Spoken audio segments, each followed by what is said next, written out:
हवा भारी और उमस भरी थी, गीली मिट्टी और सड़ते पत्तों की गंध से भरी हुई। जंगल चारों तरफ से घिरा हुआ था, उलझी हुई बेलों और गांठदार शाखाओं की एक दीवार घूमते हुए कोहरे में बमुश्किल दिखाई दे रही थी। रात हो गई थी, लेकिन यहां अंधेरा और भी गहरा था। एकदम घोंटने वाला कंबल जो मेरी खुद की सांसों की आवाज को भी दबा रहा था। मैं आगे बढ़ा। मेरे पैर कीचड़ भरे रास्ते में धंसते जा रहे थे।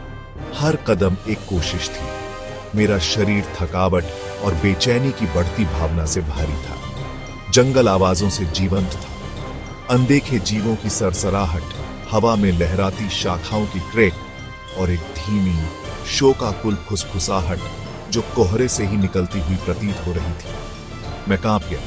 अपनी पतली जैकेट को अपने चारों ओर कसकर खींच लिया।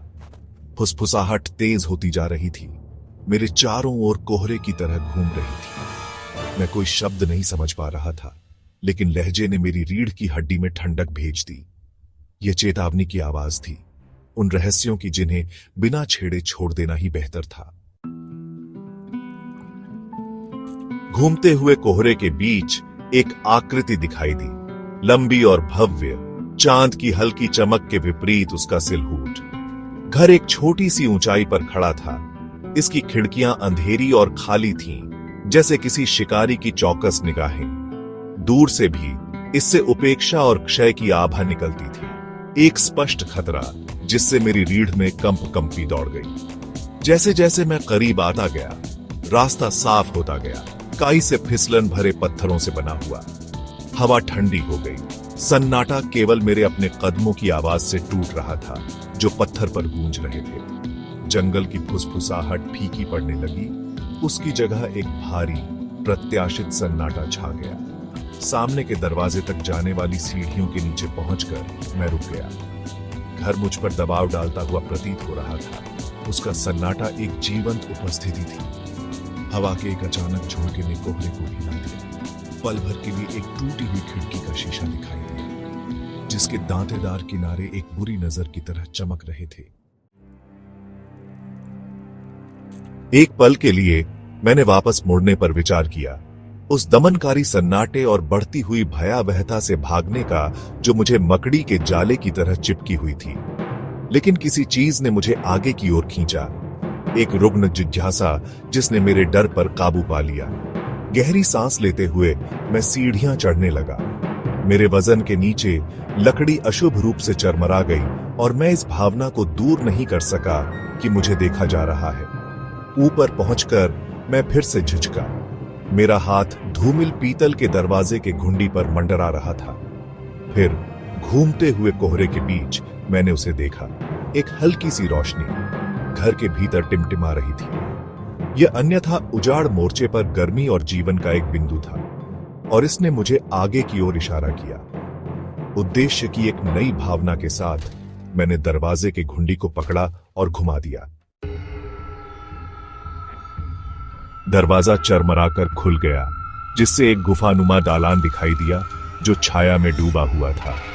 अंदर की हवा बांसी और ठंडी थी, धूल और सड़ांध की गंध से भरी हुई थी। मैंने जो टिमटिमाती रोशनी देखी थी, वह दालान के सबसे दूर एक टेबल पर रखे एक लालटेन से निकल रही थी। जैसे ही मैं अंदर गया, मेरे पीछे का दरवाजा एक जोरदार धमाके के साथ बंद हो गया, जो पूरे घर में गूंज गया। मैं घूम गया।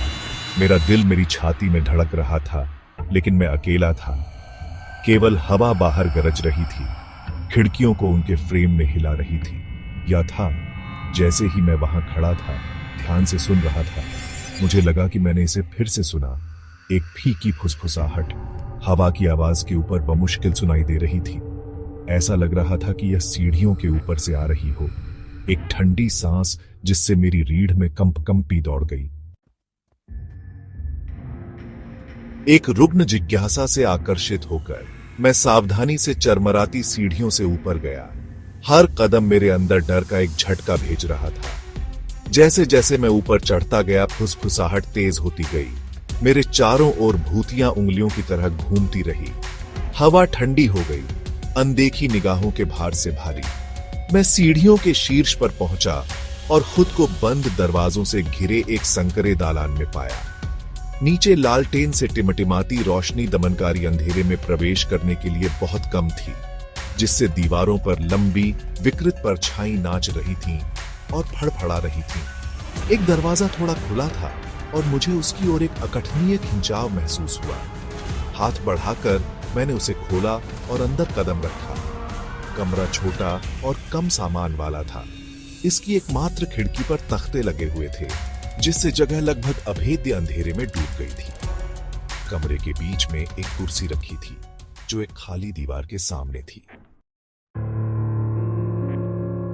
जिस क्षण मैंने कमरे में कदम रखा, हवा काफी ठंडी हो गई। मेरी रीढ़ में एक कंपी दौड़ गई और मेरे गर्दन के पीछे के बाल खड़े हो गए। सन्नाटा भारी, दमनकारी था, केवल मेरी अपनी सांसों की आवाज से टूट रहा था। मैं एक कदम आगे बढ़ा, मेरा हाथ फैला हुआ था, अंधेरे में अपना रास्ता तलाश रहा था। मेरे वजन के नीचे फर्श के तख्ते अशुभ रूप से चरमरा गए। सन्नाटे में ध्वनि तेज हो गई। फिर मैंने इसे महसूस किया, हवा में एक ठंडा स्थान ठीक मेरे सामने। यह एक स्थानीय ठंड थी, मानो सर्दियों के दिन किसी खिड़की को खोल दिया गया हो। मैं अपने रास्ते में ही रुक गया। मेरी सांस मेरे गले में अटक गई। फुसफुसाहट करीब आती हुई प्रतीत हो रही थी, मेरे चारों ओर घूम रही थी, मेरे डर का मजाक उड़ा रही थी। जैसे ही मैं वहां खड़ा था, अपनी जगह पर जमा हुआ था, मेरी निगाह किसी ऐसी चीज पर पड़ी जिस पर मैंने पहले ध्यान नहीं दिया था। एक बड़ा अलंकृत दर्पण जो दीवार पर लटका हुआ था। कांच उम्र के साथ धुंधला हो गया था, लेकिन मंद रोशनी में भी मैं एक प्रतिबिंब देख सकता था। यह मेरा अपना नहीं था। एक चेहरा मुझे घूर रहा था, पीला और दुबला, खोखली आंखों से, जो एक भयानक आंतरिक प्रकाश से जलती हुई प्रतीत हो रही थी। यह एक चेहरा था जो एक मूक चीख में विकृत था। उसका मुंह मुस्कुराहट की एक विचित्र नकल में खुला हुआ था। दहशत ने मुझे जकड़ लिया, मुझे मौके पर ही जड़ दिया। मैं अपनी निगाहें दर्पण में भयानक चेहरे से नहीं हटा सका, यहां तक कि मुझे लगा कि एक ठंडा हाथ मेरे गले में बंद हो रहा है।